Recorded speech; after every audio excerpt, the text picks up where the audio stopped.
What's up, everybody? I'm John Bush here at the Penn-Ohio chapter of the SCTE, and today we've got one of the board members here with us, Chad Hartung from the Penn-Ohio SCTE chapter. And today we're putting Chad in the hot seat. Guys, stick around. We're going to go through some interesting questions with Chad and just have a good unscripted conversation. So, Chad, how you doing today? I'm good, John. How about you?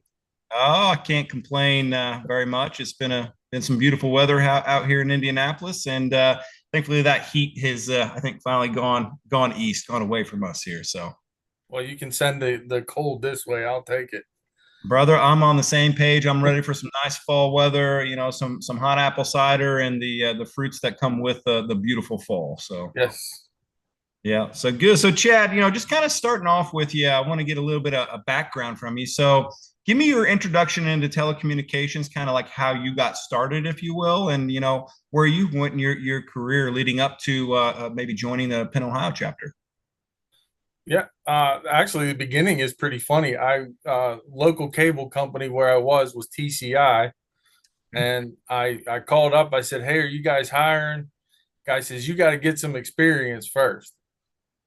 So then I went and I applied for Dish Network, and I worked there for 3 years. Hmm. And then now I had some experience. I applied again and I went to the interview for TCI. And when I came back to start, it was AT&T broadband. Ah, really? Okay. That was Interesting. in 2000 when AT&T was buying companies, I guess. Okay. Um, yeah, and then I was there for 22 years. Comcast acquired us in, I think it was 2006. It might even have been earlier than that. And then I worked for Comcast up until 2022, and COVID kind of changed everything. Sure. And my wife and I decided to spend a couple months at camp, and then decided this is where we wanted to live. Oh, that's So awesome. yeah, so now we live up in the mountains of North Central PA, and I work for Zito Media now, which is the local cable company around here. Nice. And so in 2010, I had an interview, and I met a guy named Mike Odell in that interview process, and he started talking to me about SCTE, and I joined, and then I saw what an opportunity it was to learn and to be a better tech, and it essentially made my job easier. So I Yeah. just kept going, and then I loved the people that were involved in it, and I wanted to be more involved. So I got on the board as a associate member, and then did some volunteering, things like that, and then ran for a board position, and I was voted in, and been trying to do my best ever since.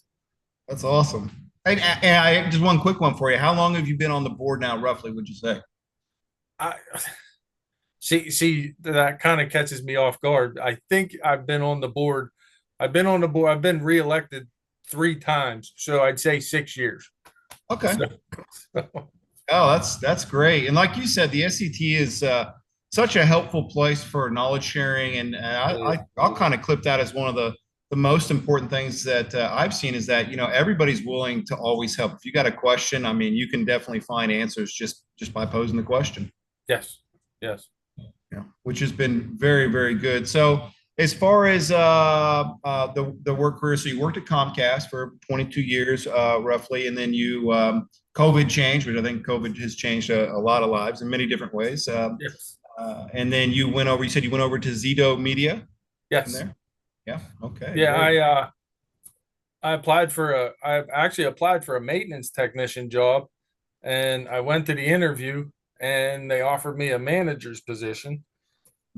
So I accepted that, and my wife and I moved up here and did that for about a year.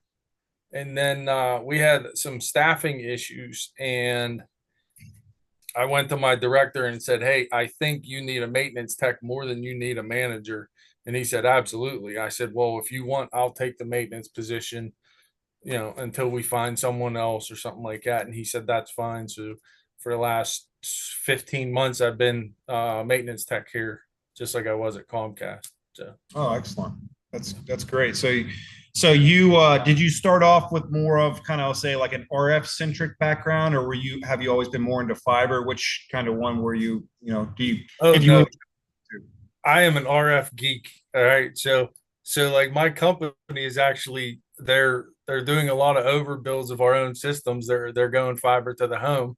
And I'm the guy in the background saying, no coax, no, we want coax. Yeah. yeah. So I get picked on a lot because fiber's the future, but I love coax because I don't there's I think there's more to it and there's more to learn. 22 years of being in the field, 24 now of being in the field, and there's never a day where I don't learn something new. Yep. Yeah. So I am Coax an is RF guy. coax is interesting because there's so many facets to it. There's Yeah. all different kinds of things interweaved into it, from the testing to the setup. I mean, the whole works is just amazing. And I think grasping that in the first place is tough, but once it's grasped, it's like, oh, it's a neat technology. It really is. Certainly has changed over the years too with DOCSIS. Let's go back to DOCSIS, what 1.0, and then what was there, like 1A or 2, then 2.0, then 2A or something like that. Then Right, to right, 3.0, 3.1, and now we're in the midst of the 4.0 stuff, and the right. speeds just keep going through the roof, which I think is really cool that that technology continues to be expanded upon. Yeah, we had when I started, we had a product called At Home, and we were offering 1 megabit per second, and it took sometimes you'd be literally sitting at a customer's house done, and it would take 4 more hours for that modem to lock on. Oh wow. It was crazy back then. And now if you think about it today, like I got a gig pipe, I'm out in the country, the countryside here in Indiana, and I've got a gig pipe right at my fingertips. And it just amazes me that, my home is from 1989 as an example. It's an older home, and the coax is flipping, 1 gig through it. I'm Right, like, that's right. just amazing, to me. If you think all the legacy coax sitting in the world, there's just gobs of it out there that, hey, you don't have to re-plumb everything, so to speak, right now. But as you said, kind of fiber's the way of the future, and but it's interesting that coax can still even compete after the age of some of that stuff out there. Yeah, that it's actually funny. The company I work for, he's acquired a lot of little small cable companies. And so like I have systems that the equipment is 35 years old. Yeah. It's only a 450 megahertz system, and I'm giving people gigabit service. And it's just like it's crazy. Yeah. That's awesome, but that just goes to your point. It is a very interesting technology altogether when you look at coax as a whole versus fiber, which I give fiber its props as well. Obviously, the future is going down that path, and everybody seems to be laying fiber, which is good. Ultimately, it's better for the consumer, I think, at the end of the day. But it does have an upfront cost, as and then but the maintenance on fiber is typically once it gets put in, it's like kind of like a 1 or a 0 with respect to maintaining it. So Yeah, and that's a lot of what I'm learning now with us going fiber to the home. There's no power supplies every mile down the road. There's no active equipment that can fry for any reason. right. So like I get the whole fiber thing. I guess you could say it's more reliable. It probably is a little more reliable because there's less things that can go wrong. Yep. And then from a company standpoint, once it's in, it's less expensive to operate. So Yeah, for sure. Yeah, the operational expense to maintain it is less. And I think the killer of fiber systems is going to be in dirty connectors and or somebody with a backhoe going gung ho and just well, I live in the country, so it's shotgun shells. that too. Put a couple holes in it. You Yeah. can see that happens. We got some of that out here. Thankfully, a lot of the fiber they put in this area though has been trenched, so which is good and bad. A little bit, in my opinion, a little bit harder to get to because then you got to start digging to figure out where she is. But hey, that's what they make OTDRs and stuff for, right? So that's always a good piece. Just another piece of technology to put in the book. And I've always heard, if you know RF, if you know it well, then fiber. It's just getting used to the different terms and things. I think there's some truth to that, but some of it to me is still kind of black magic. I'm like, yeah, does that really do that? Yeah, yeah. Well, and that's what I tell. Like even when I was the manager and I was hiring guys, and a lot of the guys that we hire, do you want to do coax or do you want to do fiber? Yep. And to me, doing a fiber install is sometimes a lot more complicated because with fiber, you can run a drop 7 poles. Yeah. With coax, you can't. It's 300 foot, and that's when you at least should be done. Yeah. Should be, right? Right, should be done. But so like I think if you understand the coax part and things like that, fiber is actually easier because, and I could be wrong again, because I'm the RF guy. Yeah. To me, you count your loss with your fiber. You know, if I have minus 12 at the enclosure and I have minus 20 at the side of the house, something wrong. Yeah, something more. I like that. Yeah. So yeah, and if you've got two also, if you've got the coax troubleshooting skills, then it falls into place, for fiber essentially, because you already know. I'll call, in my opinion, troubleshooting RF/coax is harder to troubleshoot than fiber. What you just said is one of the most insanely idiotic things I have ever heard. At no point in your rambling, incoherent response were you even close to anything that could be considered a rational thought. Everyone in this room is now dumber for having listened to it. I award you no points, and may God have mercy on your soul. So if you have that skill set that I think, I'm not saying one's better or worse by any means, but if you already have that troubleshooting mind from RF, then when you go over there, that troubleshooting mind is going to take you down, the same path, but probably a little bit easier because not as much can go wrong per se as when coax, you have corroded connectors, chewed up cables, maybe frequency issues or leakage. I mean, there's just so many different things, right? Right. And like with coax, I mean, you can have, your loss can be perfect. So you're losing 6 dB at 1,000 megahertz through 100 feet. Great. But at this end, your MER is 38 and at this end is 28. Yeah. So if you're just checking signal, and that, I think that's the part I love and hate about coax is it's like you can think everything's right, but if in your troubleshooting you learn how to read your tools and things like that, and it becomes a little bit of a challenge. Whereas with fiber, at least in my opinion, you have a certain loss, and if you have too much loss, you have a problem. But other than that, that's all you look at. So Chad, just a little bit about yourself personally. Give me some little background on the things you like to do. What do you like to do for fun? What do you enjoy? I like to say I'm a grumpy old man at this point, so there's not much. But no, like we moved to the mountains because we like to ride side by sides. Oh, cool.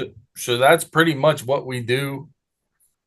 We just bought our third one because, again, I'm a grumpy old man and I don't like getting smacked with trees. So I bought an enclosed cab.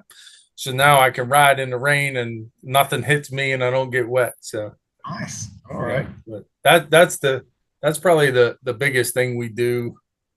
Living in the country now, I grew up in the city, so now I live literally in the middle of nowhere. So we do whatever we want here. Yeah, that's great. That's what I love. Yeah. So. No, that's awesome. So if you said you came from the city life into the country life, what do you think, just at a high level, what do you think that, the pluses and minuses are of either or? Okay. Shopping. So my wife and I went food shopping today and it took 5 hours.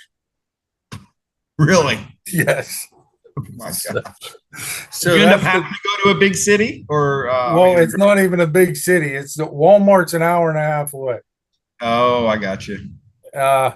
And there's a grocery store in the town close to me, but basically, if you get produce there, you just throw it in the garbage on the way out the door because it's already bad. I got you. Okay. So when we want to go food shopping, we got to drive to a bigger town. St. Mary's or Bradford, something like that. Mm-hmm. And that's the downfall of living in the country is shopping. Yeah. Sure. But there's this goofy thing called Amazon and the internet, and if it's not produce, you can pretty much get it delivered. Yeah. which makes life a little easier, right? Yeah, it does, except I'm very bad at spending money. Mhm. And when I'm sitting on my phone, oh, I want that, and then it shows up 2 days later. It's like, oh boy. Yeah. Shouldn't hit that button at that time. Yeah. But I'd say that's for me, for country living, that's about the only downfall. I mean, everything else is uh all we don't have that many neighbors. Like, I think there's 4 families that live on this road, Yeah. and we all get along. We all try and help each other out and things like that. And you don't, when something happens, you don't expect someone else to come in and help. Yeah. It's just we try to take care of each other and things like that. And sometimes when something happens, you don't want other people to come in and help. So Sure. Yeah. and then the city, it's just, I lived almost in downtown Pittsburgh, so I lived in Mount Washington, and it was uh, fighting for parking spots, Yeah. and everybody's in a hurry. That's another thing is out here, nobody's really in a hurry. Yep. Which sometimes, because I'm from the city, drives me crazy, because I'm like, I got to get to point B, get out of the way, and they're just, hey, how you doing? Sure. um, No, that's good though. You've got to see the differences between those. So, yeah, what I would take it. I don't know, but most of the time, I think when people leave the city, there's some things you miss, like maybe the shopping. There's obviously some better food in certain cases, yeah, right? You can go get whatever you want in the city. It's all rightfully accessible, right? right, right. What would you say living in the country life is typically, would you feel better out there? You like the country better than the city life? Or you just say, oh, they have their, pluses and minuses. They're both equal. You know what? I would, for me, they're not equal. I like the country life better. I think it's more relaxing.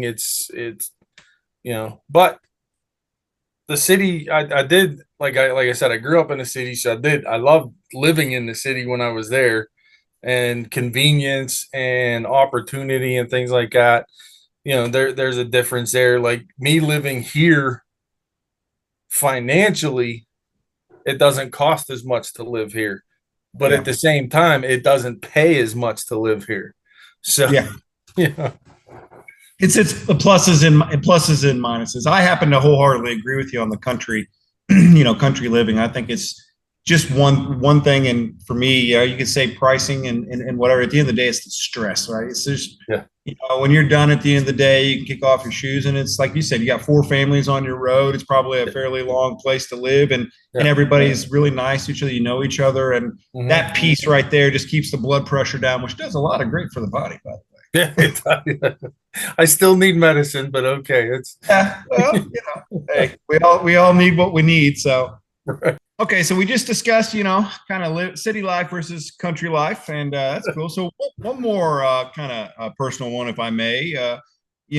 Family, kids, sports, that type of thing. so I have 3 kids. They're all grown. They're all gone, Wow. and I now have 5 grandchildren.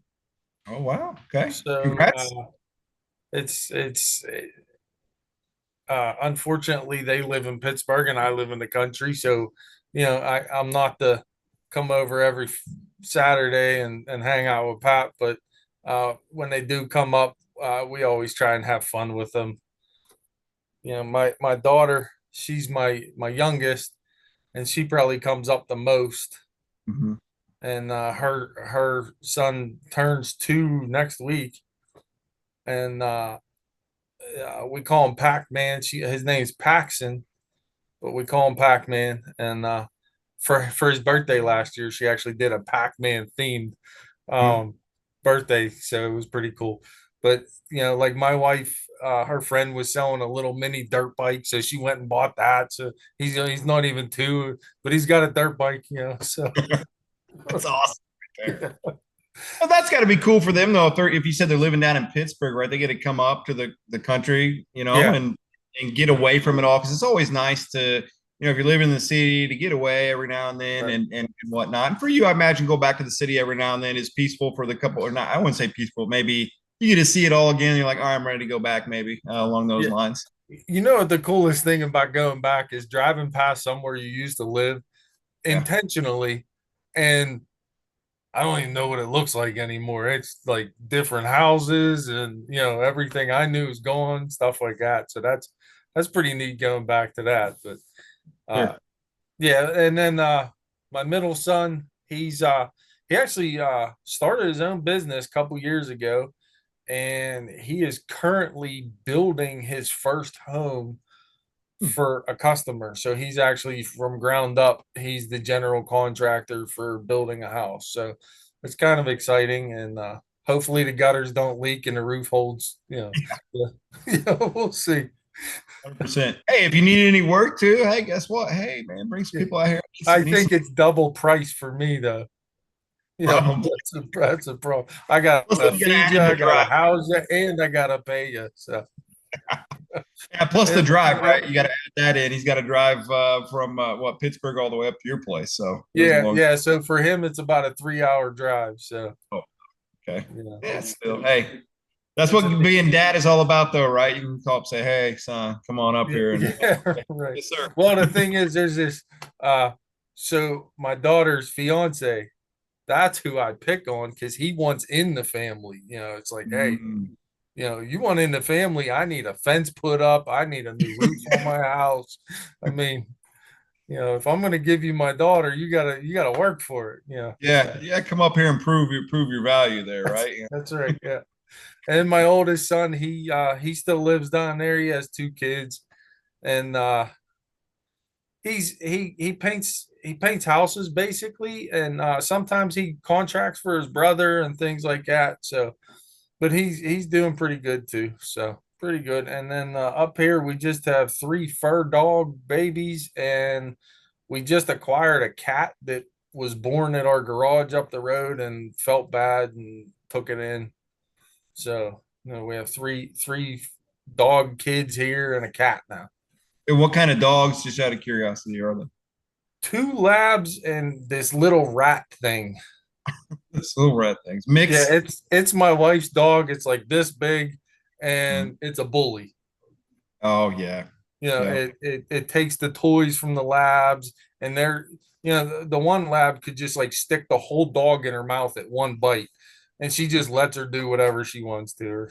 She's mean, so I call her the little rat.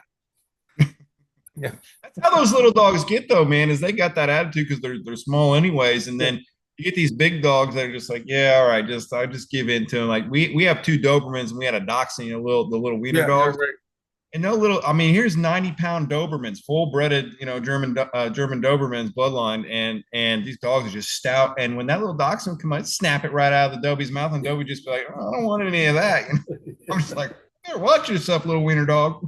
Well, that's how we just got the cat, and now the little dog who rules the house. The cat don't think so. Yeah. Oh, the cat won't put up with it. The cat will Nope. be like, you ain't gonna come bully me. I'll show you what's up. It's funny. The little dog will be sitting there and she growls at everything. So the cat will come near and she'll growl, and the cat just smack her in the face and walk away. Yeah, like I don't need you. You ain't gonna do nothing to me. Right. That's awesome. Well, good. No, that's great. In your career and the things that you've seen and you've done and the people that what would you say to a aspiring person that wants to get into telecommunications that, sees a potential career and things like that? What would you tell them that is most important to do if this person were to go into to telecommunications?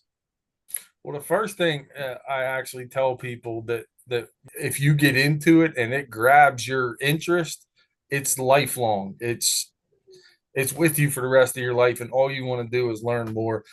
A lot of the guys that work here, I try to tell them that, especially about SCTE, with first off, we set the standards for the industry, and take these training courses because they're recognized all over the world. Yep. And like I wasn't big on college, I actually dropped out of high school. And I wasn't a big fan of college. So I just worked, and I got into this industry, and with SCTE for $400, I took a course and it made me better at my job, which made my boss like me better, which, yeah. So, that's some of the things that I tell people is, listen, for a small investment in yourself, you can actually, if you like this career, a small investment in yourself, and you open doors. Yeah. Yeah, No, I really believe that. I completely agree with you on that. And shameless plug, we're going to put the link in the description. So check the description. Ding sound right here. Ding. We'll put that down in the description for you guys to see where the courses are and how to get signed up with the chapter here. Because as you're saying, there's a lot of training. There's free training as well. I mean, heck, just go look at the YouTube that, we're producing all these free trainings where if you're just wanting to look and learn, I mean, it's being put out there. Plus, as you're mentioning, you can take the courses that are there, and there's just tons of courses. I mean, anything that your mind can think about inside the world of telecommunications is there. So definitely check that out in the link below, guys, if you're interested in taking yourself further, or even getting started for that matter. It's all right down there below. So yeah, and to give you, like, not that this is a pat on each other's back, to give you a plug, this YouTube channel, I watch all the videos, especially Wednesday. I watch every video, and I just watched that 8-part series on TDRs. yeah, And literally, a guy that works in Ohio called me, and he's been working with the exact same TDR for 25 years. He loves it. He knows it inside and out. And I had literally just got done watching the one training on that, and I said, "Hey, did you know about this?" And I forget what it was. I think it was the ghosts or something like that. He's like, "What are you talking about?" So I told him, "Dude, go watch this." yeah. And this guy, I mean, he's been in the industry 35 years, and he called me back. He watched all 8 of them. He's like, "I did not know you could do this." YouTube thing is just awesome for anybody that wants to get into the field. Yeah. Absolutely, and that's one thing that I really like about our chapter, man, is me being a member here as well, is that the sharing of knowledge. There are certain things I get it. If you're going to sort of certification and things like that, obviously that has to be paid for. You're getting a, but at the end of the day, too, the content that we're putting out together here at the Penn-Ohio chapter, I mean, people can go watch it for free, and I'm telling you, there is an awful lot of knowledge that's being dropped in these videos.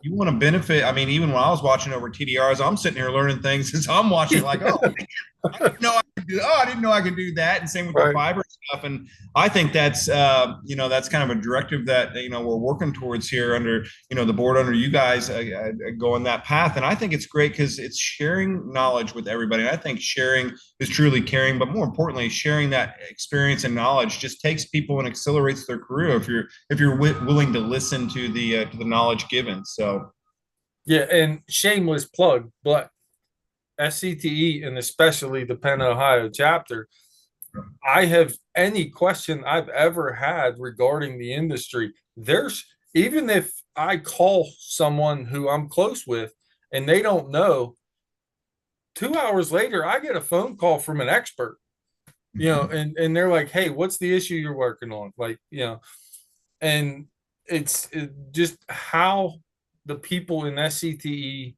and in this chapter just want to help other people get better. It's inspiring every day. Yeah. 100%. I'm going to give a shameless plug out to our vendor partners here as well, our sponsors and our partners from a vendor perspective, because a lot of them make the test equipment or make the fiber, et cetera, et cetera. And those people as well are people that, when there's a question on how does a TDR work from X, Y, and Z standpoint, we can reach out to somebody at whichever company as an example, and then we get an engineering answer back of why it does what it does, and therefore expanding all of our knowledge on why something works the way it does, which is just great. So the engagement is awesome. Yeah, and like when I came here and I took the maintenance position, I had never been in a head end before, and now I have to troubleshoot a head end. So I'm sitting in the head end on the phone with some other board members. Hey, what's this? What's this do? What do I got to do here? And I would have never made it through without that. Yeah. It's always good to have a number to call or somebody that's gonna share that knowledge and get you the answer so you can get the problems resolved ultimately and make a better system, better experience for the end customer, right? So there's a very smart person on this board who I probably shouldn't mention, but whatever. His first name's Mike, but he said to me years ago, he says, I collect smart people. And I've stolen that line because that's what this place is all about. I collect smart people and I put them on the board, or I make sure I get their numbers, or some way to get a hold of them. And that was probably one of the main lines that ever stuck with me is collecting smart people. Yeah. And Mike is not only is Mike a good man and a good human being first and foremost, Right. but he is really good at seeing the good strengths in a person and then taking those strengths and then getting them to apply to the whole, if you will, or Right. introducing people to, like, oh, hey, you're good at this, you're good at this. Hey, let's get you two on a phone conversation and get you guys going, because you guys would talk for hours, and that I have a lot of respect for Mike out of that. And he likes to share knowledge, and I got the ultimate respect for that gentleman. So Yeah, it's amazing, and I'm picking on Mike there, but everybody else on this board has been there for me in one shape for one problem or another, and it's an amazing group of people. And like the original question here was, what would you tell people? Anyone that wants to get into this industry, I don't care where you're at, find the local chapter. Yeah. And just join it. I think it's $110 a year now. It's worth every single penny. I mean, Yeah. even if you're not going to do the certifications, you can get $110 worth of value out of it. Yeah. Oh, yeah. And no shame in giving a plug. I'm going to pump that plug in right now. Is that, hey, guys, below, ding, ding, ding. There is a link in the description below. If you're seeing this video on YouTube or whatever social media platform for that matter, you can click on that, and that will take you to the Penn-Ohio chapter, and you can sign up right there. As you just said, it's about $110 a year, and the benefits are, so much, from all the knowledge shared to having connections with people. Join up today. That's in the link below. You can see the website and everything and how to join. So yeah, absolutely. All right, and now we got to ask a question that is not patting ourselves on the back. So what's up next? Sure. No, I got a couple more questions for you. For somebody new joining up, what would you say is one of the main benefits if they are looking for a career in telecommunications of joining the Penn-Ohio chapter in general? Okay. When I came here and I told my boss, if I take this job, I need to make time for SCTE because it's very important to me. He says, all you do is party.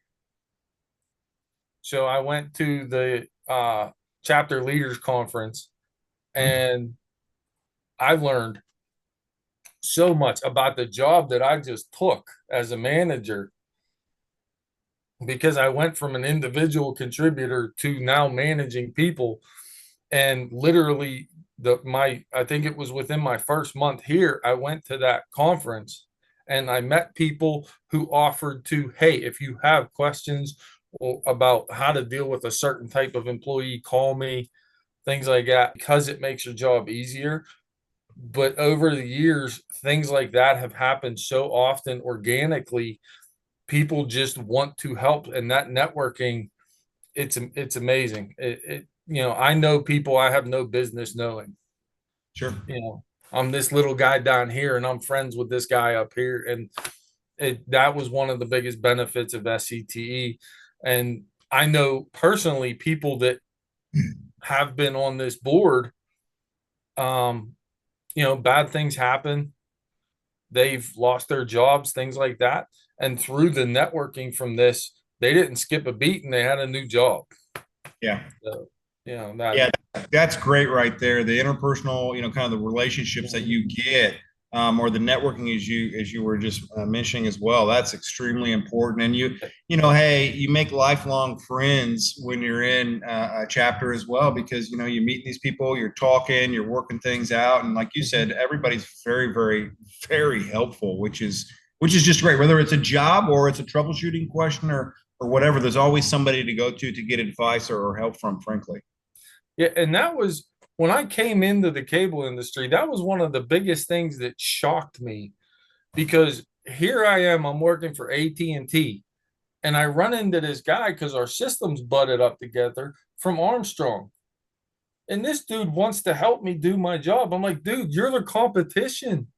Yeah. And he's like, no, we're not competition. It's the cable industry. We got to work together to make it better. And if I can help you, great. And I'm like, okay.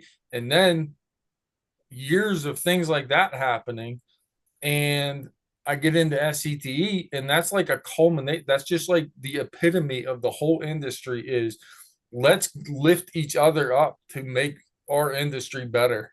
Yes. And if you look, I've been in it for 25 years now.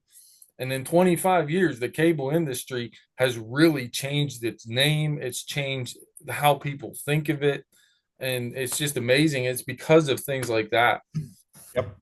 Yeah, and I 100% second that, man. I've been in the industry for 22 years, and I can't tell you how many times you go to somebody, and it's just what you said, man. Everybody's lifting each other up. There's no like animosity or anything like that. You got a question, and people are more than happy to help answer that. In some cases, they might talk your head off for a couple hours and give you what you want, but that's better than the opposite, right? And I still I think praising those people for going over and beyond is fantastic. I never really met an enemy or anything like that per se in the cable industry. Everybody's just, hey, need me, give me a call or email me, whatever, and everybody's very, very helpful. So yeah, it's amazing. And I talk about that here with the people that I work with in this company, because every company has some growing pains.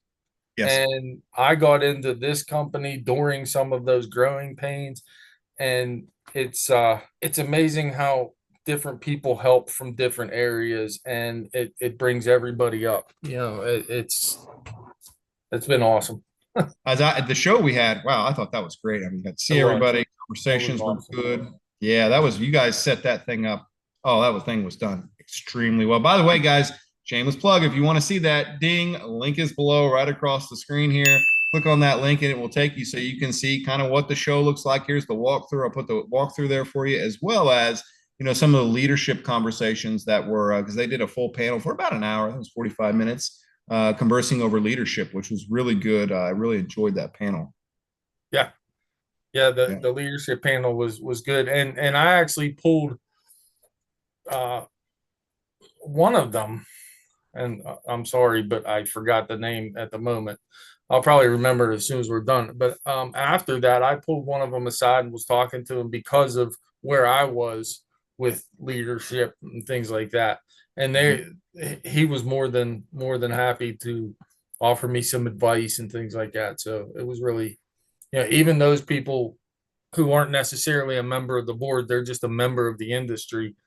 Yep. We're still willing to, hey, I can help you out. Yeah. Yeah, and that's great, kind of regardless of title or where you sit and what you do. Everybody is, yeah, I can help. Yeah, I can help. It's not like, no, I can't because I'm this. No, everybody seems to be very friendly and more helpful, which is good. Because in some industries, you try going and getting help and I'll go figure it out. I don't want to share my knowledge. And it's like, okay, because if I share it, then what good am I? If that mindset, spreads, that's just not good for anybody. Yeah. No, that's great. So, so the vendor show, I just to go on that for a second, because that's an interesting topic by itself. So, as far as for knowledge, can you give the users here just kind of a quick rundown of the vendor show? Kind of like, what is that? If you're seeing this for the first time, what is a vendor show, and how does that work?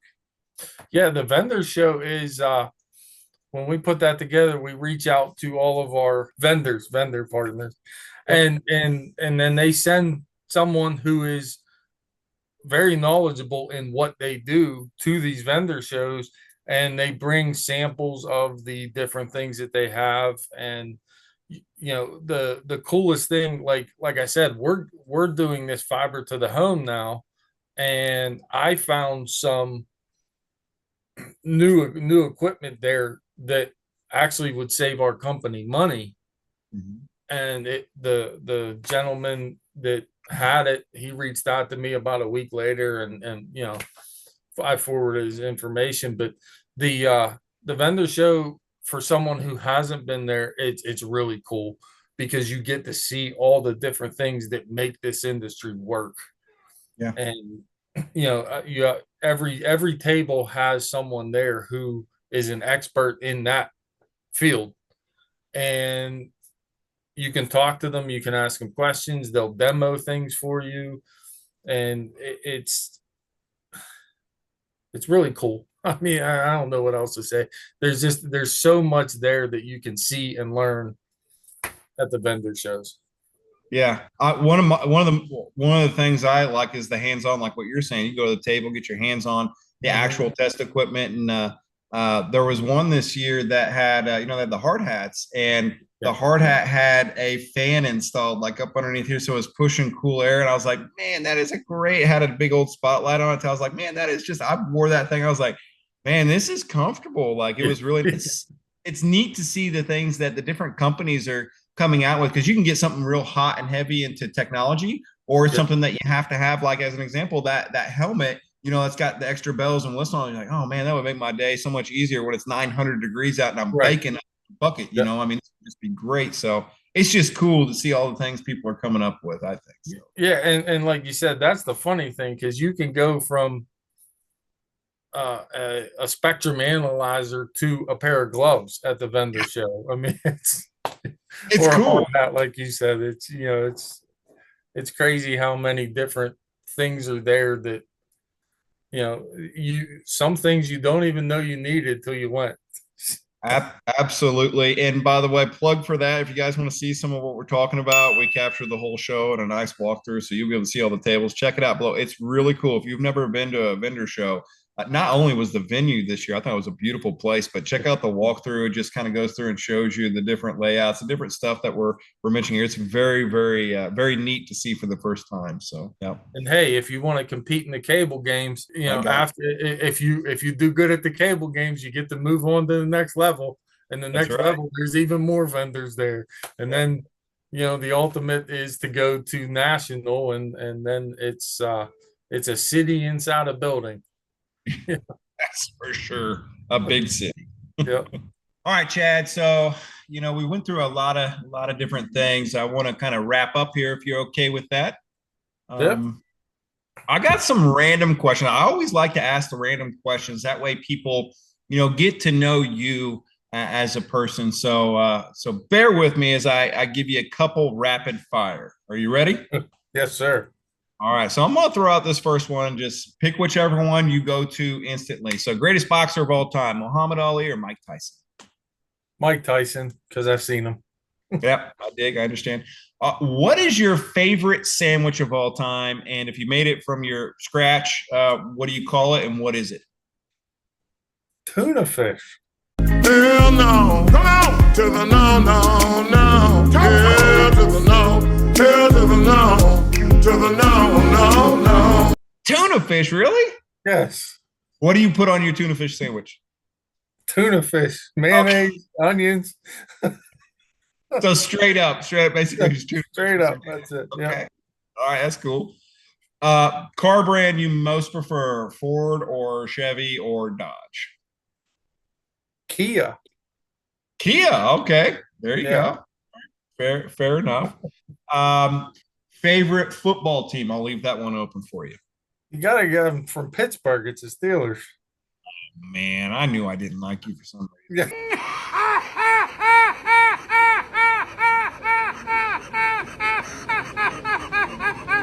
Right?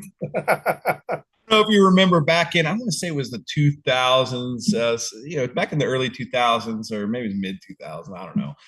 There was the Colts, and because I'm an Indianapolis guy, so it was the Pittsburgh rivalry. And we seemed to lose to you guys all the time. So I kind of held that grudge in my heart, So. Yeah, well, there's good times coming for you now because we're horrible. Are you? Okay. I haven't kept up with football lately, so.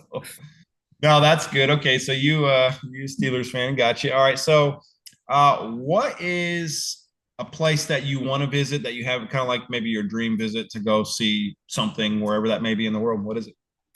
Wyoming. Wyoming. Okay. Yeah. Anything that draws you there particularly? Nobody lives there.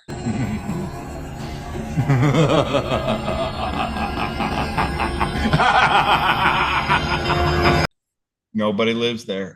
Okay, what is your favorite all-time favorite movie? Remember the Titans. That is a good movie. That Yes. is a great movie. Yeah. What is what is your favorite drink of all time? Beer. Any particular type of beer? Don't tell me Natty Ice. Oh my God, no. It's probably worse now. Right now, it's so I always drank Coors Light, but now I drink Straub Light. Okay. All right, cool. I'm surprised from being from Pittsburgh, you're not like a Yingling fan. Not really, no. Not really? No.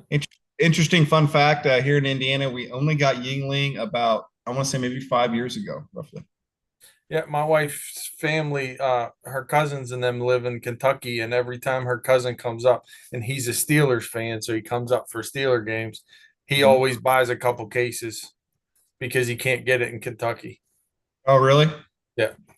I don't know if you can still now, but here in Indy, you can definitely find Yingling. Which I was glad to see them expand. I thought their product was very good. And I don't know Right. why they didn't expand sooner, but okay. Anyways, what is your favorite meal? Like if you had one meal, you say this is the meal I could eat almost all the time. Your favorite meal of all time?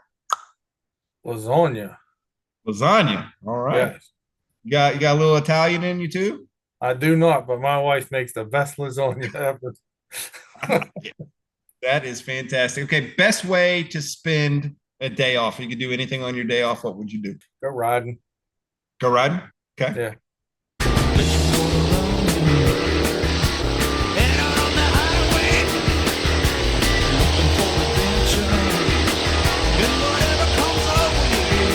What is your as far as are you a morning person or are you a night owl? So early bird or are you a night owl? I'm an early bird. Early bird? Okay. Yeah. As I get All right. older, it's getting later, but it's still early. Yeah. Yep. I got you. All right. And then what type of music do you like? You into country? You into 80s? What genre is your favorite? My favorite, you'd have to go with like a hard rock, AC/DC era. Like it. Yeah. Right now we listen to country because that's where we live. But favorite genre of all time is probably going to be the hard rock.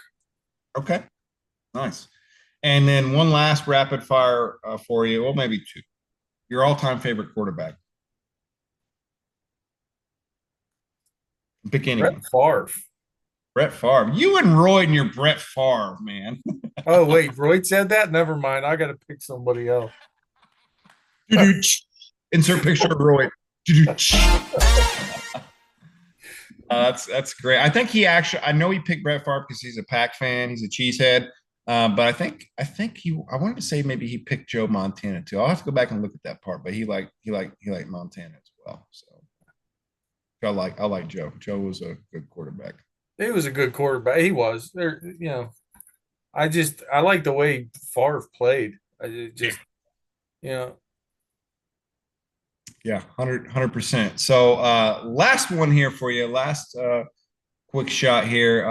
What is your biggest pet peeve? Being late is the nice one, so we'll go with that. People being late drives me crazy. So when I was a little late to the meeting today, I drove you crazy. Which, yeah, it did. No. All right, sorry, forgive me, man. At least we got on here this time, though. At least that was good. That we had a few technical difficulties, I think, with Teams. And what would you tell somebody that's looking for a telecommunications, profession? Again, I know we mentioned some of this earlier, but I like to follow your passion as long as your passion leads you to something that can better you. Okay. German polka history is not going to better you.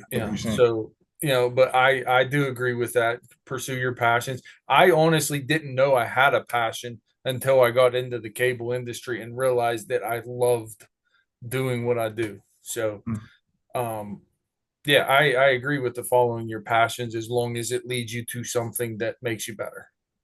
Great.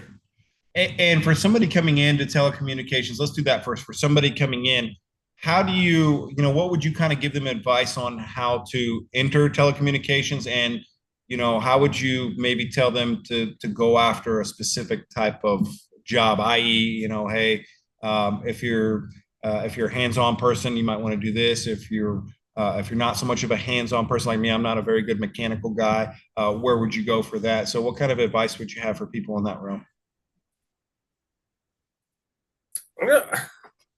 So, like, as far as getting into the industry and things like that, a lot of places, especially the bigger companies like Comcast, they do the interns where you can get a bird's eye view of the industry.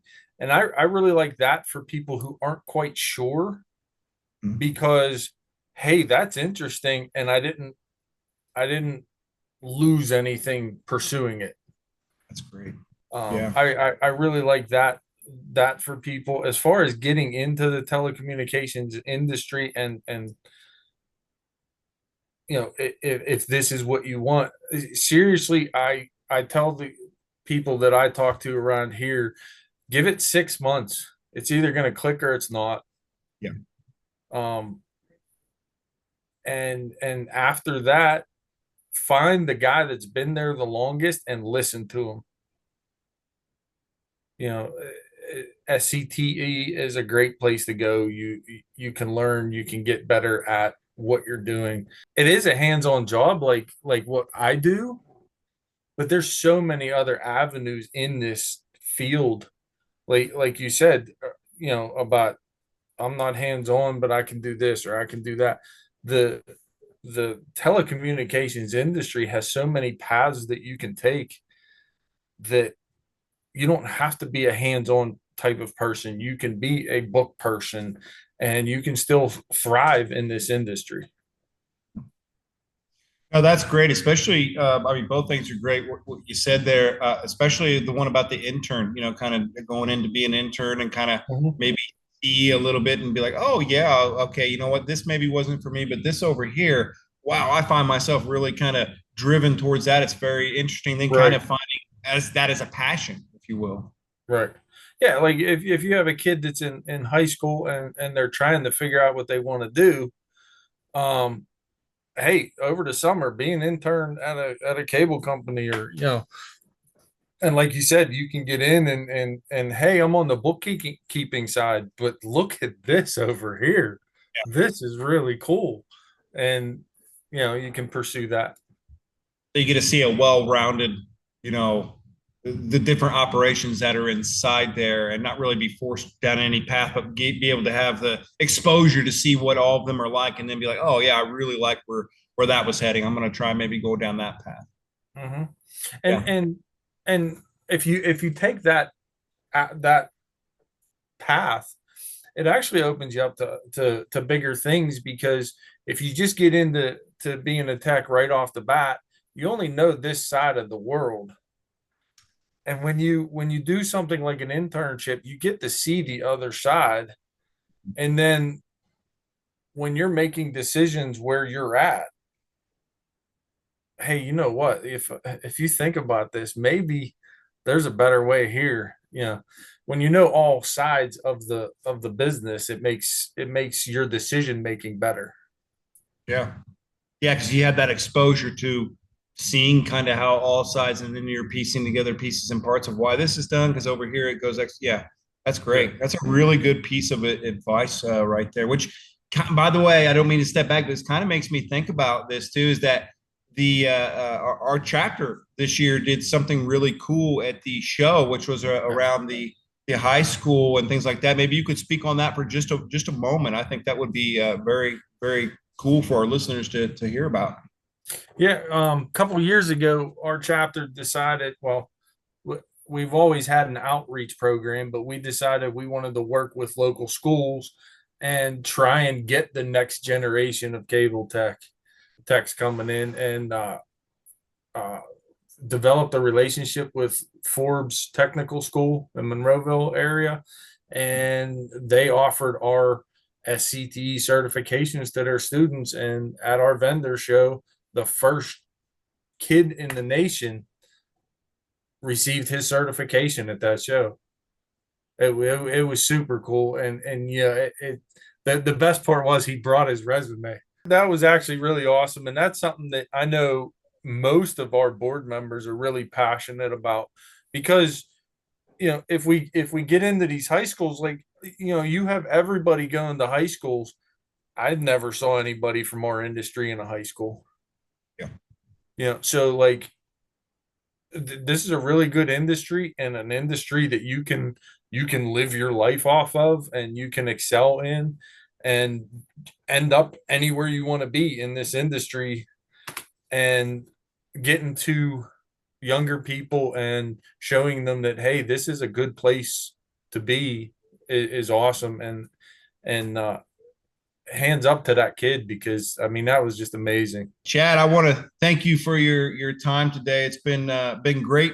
Sorry if some of the questions were funny, but truly appreciate your time going through, letting us learn more about you, and also giving some really good information for people looking at telecommunications career, or people who are already there. So truly appreciate your time tonight. No, I appreciate you having me here, and it's been fun. It actually has. It wasn't as stressful as maybe I thought it was gonna be, but yeah, it was great to be here, and you know I enjoyed doing it, and look forward to seeing the next ones and the more trainings that you're gonna put out there for us.